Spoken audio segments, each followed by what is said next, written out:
KPK menduga Kepala Bagian Akademik Universitas Jenderal Sudirman, Eko Sumanto, menerima uang sebesar 1,12 miliar rupiah dari pengepul calon mahasiswa. Uang tersebut diduga berkaitan dengan proses meloloskan mahasiswa baru melalui jalur mandiri. KPK menyebut transaksi dilakukan dengan sepengetahuan Rektor Universitas Jenderal Sudirman, Ahmad Sodik.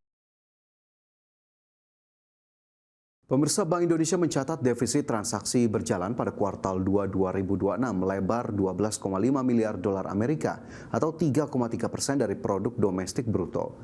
Pelebaran defisit transaksi berjalan terutama dipengaruhi oleh meningkatnya defisit neraca perdagangan minyak dan gas.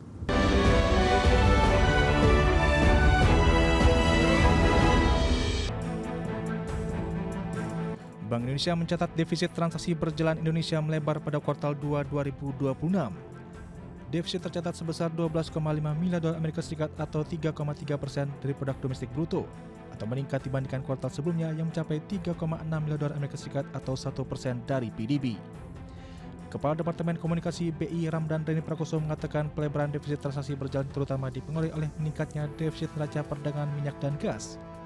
Kondisi tersebut terjadi seiring meningkatnya impor minyak di tengah kenaikan harga minyak dunia. Selain itu, surplus neraca perdagangan non-migas juga tercatat lebih rendah.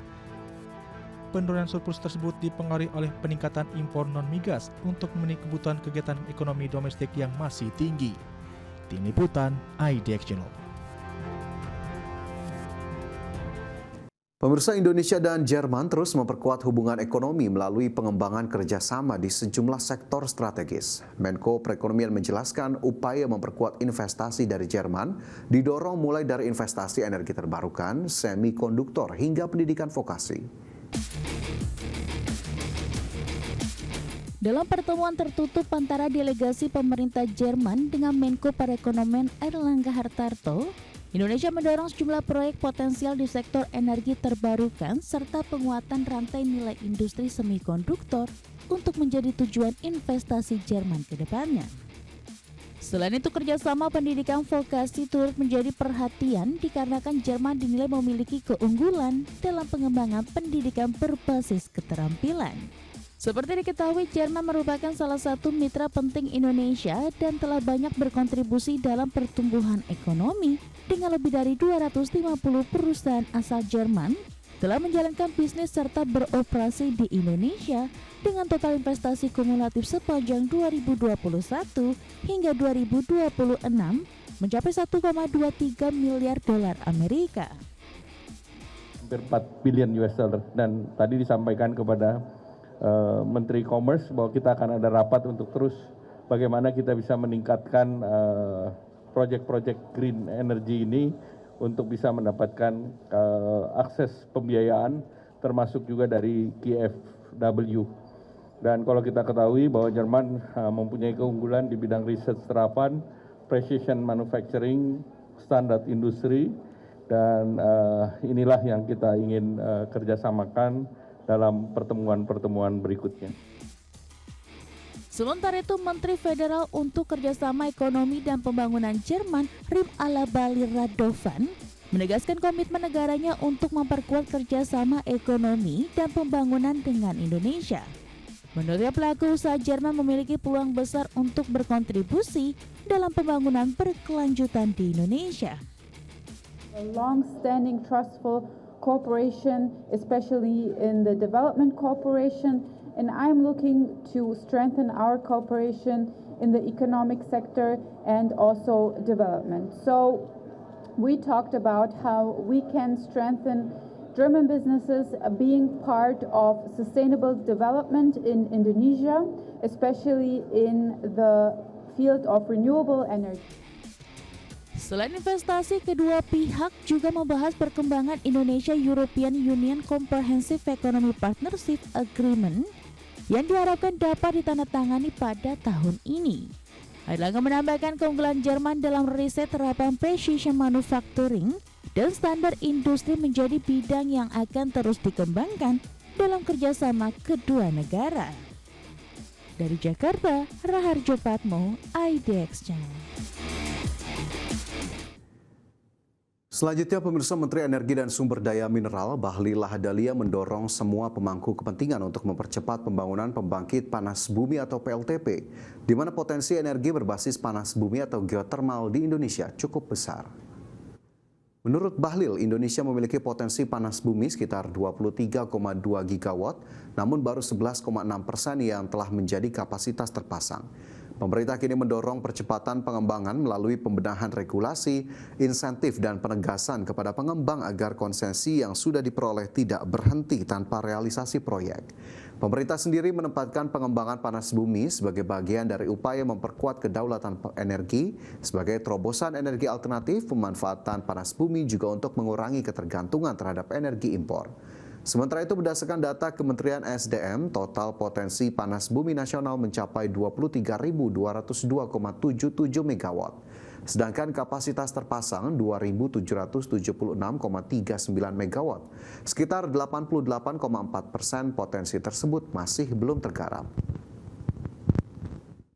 Bahwa Indonesia adalah negara nomor 1 di dunia yang mempunyai resource terhadap geotermal. Kita nomor 1, tetapi dalam implementasinya kita itu nomor 2, Amerika masih nomor 1. Akselerasi pengembangan energi panas bumi di Indonesia terus dimaksimalkan. Langkah strategis dilakukan untuk mendukung target peningkatan kapasitas pembangkit, sekaligus memperkuat kemandirian dan kedaulatan energi nasional berbasis geotermal. Dalam gelaran Indonesia International Geothermal Convention and Exhibition, PGE mendapatkan surat penugasan untuk pengembangan potensi sumber daya panas bumi PSPE Cubadak Panti. Penugasan ini menjadi salah satu langkah untuk mempercepat pengembangan potensi geotermal Indonesia yang mencapai sekitar 24 gigawatt.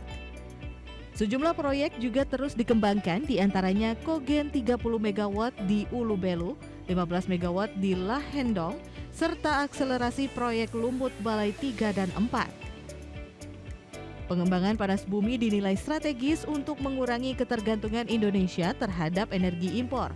Terlebih, Indonesia memiliki sekitar 40% potensi panas bumi dunia.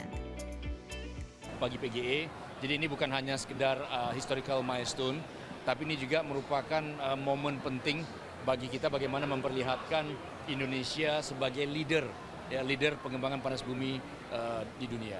Ini yang kita harapkan. Jadi kita tidak hanya besar dari sisi kapasitas, tapi juga kita juga menjadi bangsa yang kuat dari sisi inovasi terkait dengan pengembangan panas bumi di dunia. Jadi kita menjadi World Geothermal Center of Excellence di dunia. Ini yang menjadi harapan kita. PGE menargetkan pengembangan panas bumi tidak hanya meningkatkan kapasitas energi bersih nasional, namun juga mendorong inovasi dan investasi di sektor panas bumi. Jakarta, Indira Utomo, Auliensyah, IDX Channel.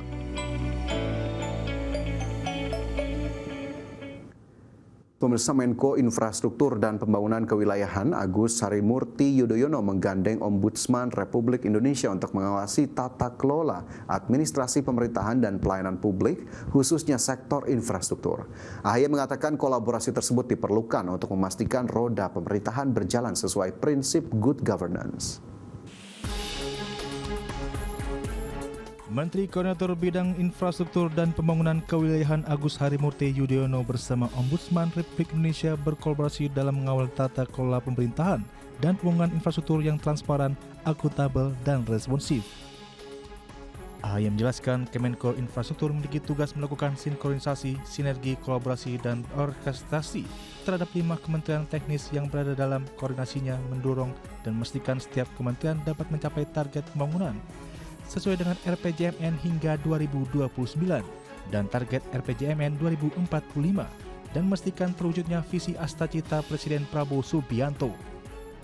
Paling banyak memang urusan dengan agraria, urusan pertanahan, karena memang banyak sekali pelayanan publik di sektor pertanahan atau agraria tersebut, termasuk tata ruang wilayah. Saya tahu persis, dulu saya pernah memimpin Kementerian ATR BPN walau singkat 8 bulan, tetapi memang banyak sekali isu yang harus diselesaikan. Kemudian konflik yang terjadi menahun, berlarut-larut, melibatkan sejumlah pihak yang pelik. Ini juga seringkali menuntut respons yang cepat dan tuntas. Selain koordinasi sektoral, AHY menekankan pentingnya sinkronisasi pembangunan kewilayahan dengan pemerintah daerah, baik provinsi maupun kabupaten kota, sehingga program atau pembangunan proyek dapat memberikan dampak nyata bagi masyarakat. Dari Jakarta, Adi Firmansyah, Tim Liputan ID Action.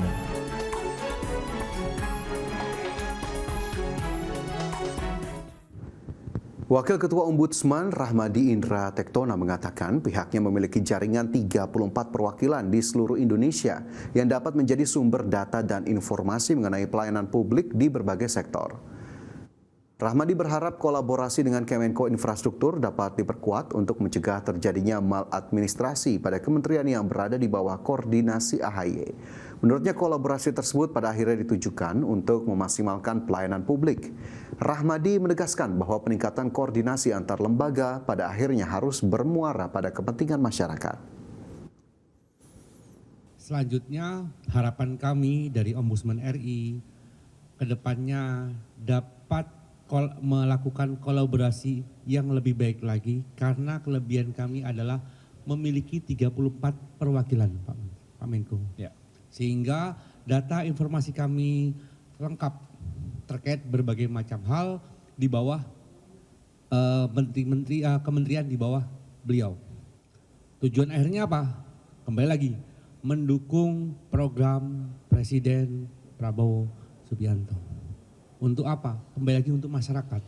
Karena bagaimanapun kolaborasi, koordinasi antar para pihak ke depannya mulai dari sekarang untuk